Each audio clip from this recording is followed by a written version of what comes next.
best thing you can do is don't poison yourself with all those things.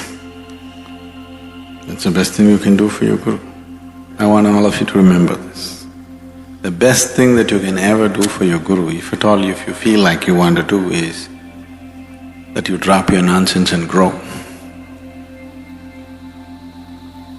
What's the best thing a garden can do for a gardener? To grow and bloom, isn't it? No, we want to do this to you, we want to do that to you. That's not the intention. That's not the goal. The best thing you can do for anybody is, you must do what they want, isn't it? Not what you want. Always this is the problem. The best thing you can do for anybody is, you must do what they want. All this activity,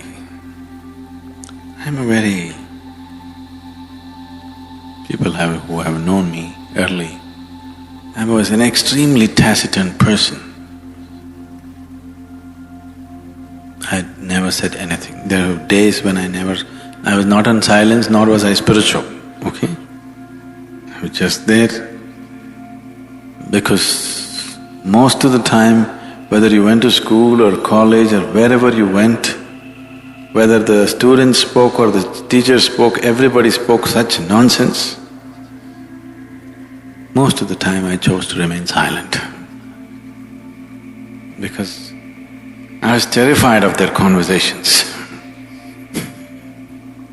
They opened their mouth. If they did not kill you with their bare breath, they kill you with horrible conversation.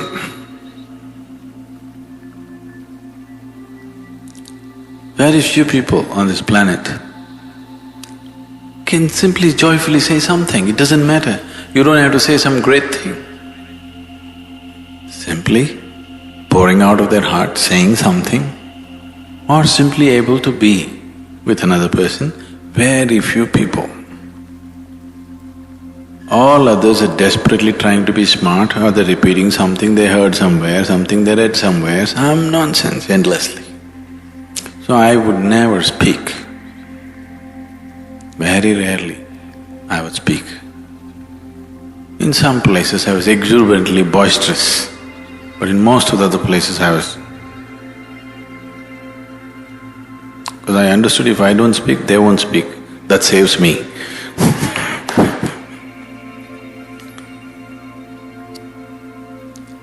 So now all this endless talking, this activity, non-stop, doesn't matter where I am, constantly I'm in groups of people, not even with individual people, constantly with huge groups of people.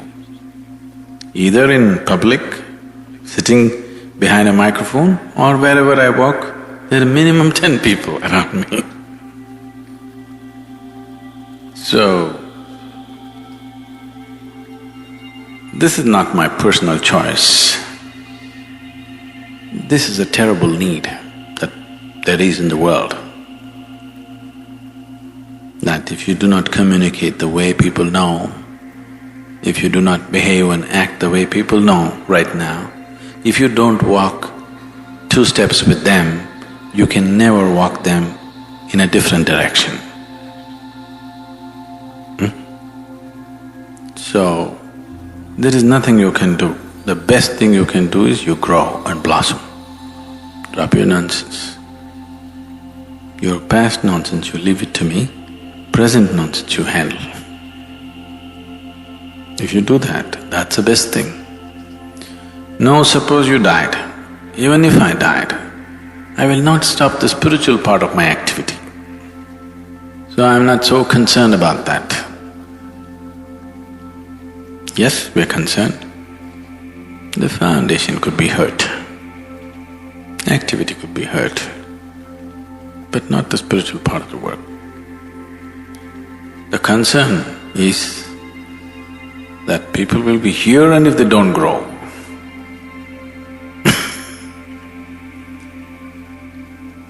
I planted people in my garden and they never blossomed. That I'm terrified of.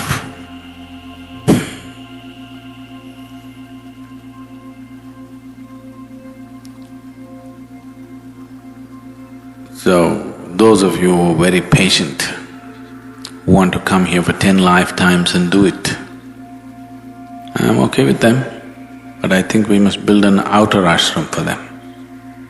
Even here there is, in a way, but we wouldn't like that to be here because of various reasons. We would like everybody who comes here to be absolutely there in the very core of what's happening.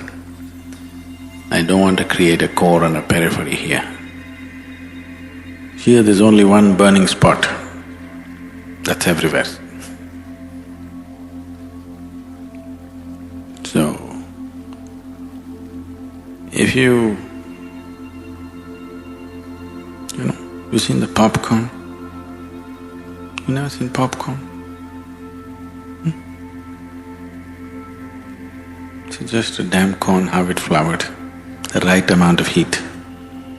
Some get burnt, some won't pop. That's because they don't. All of them were given the same heat, but some don't receive it properly. They do funny things, and instead of popping, they get charred. Instead of flowering, have you seen a popcorn flowering? That's one flower you can see it happening, right? The other flowers take too much time. So right there it opens up in front of you. So, have you seen this happening to people when they come to inner engineering, bhava-spandana? In 3 days' time, people are like that. But we don't want them to stop there.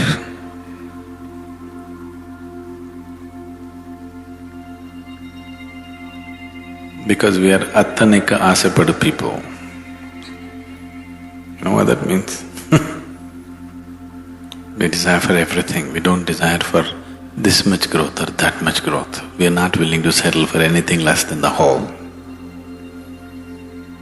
If you are willing to settle for peace, we could settle you very easily.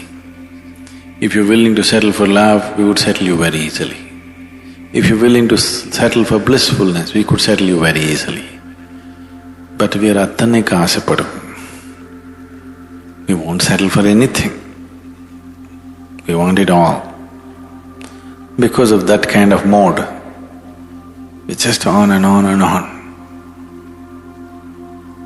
If you're willing to settle for any one of those things, peace, love, satisfaction, happiness, we could have settled you up very easily. So if you just want to settle for any one of them, it's okay, it's your choice. But and you need not be in the core of things. You could be anywhere and still do that, you know.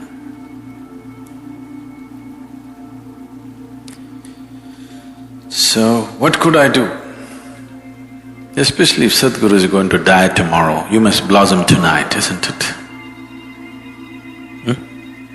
So I want you to look at life like this.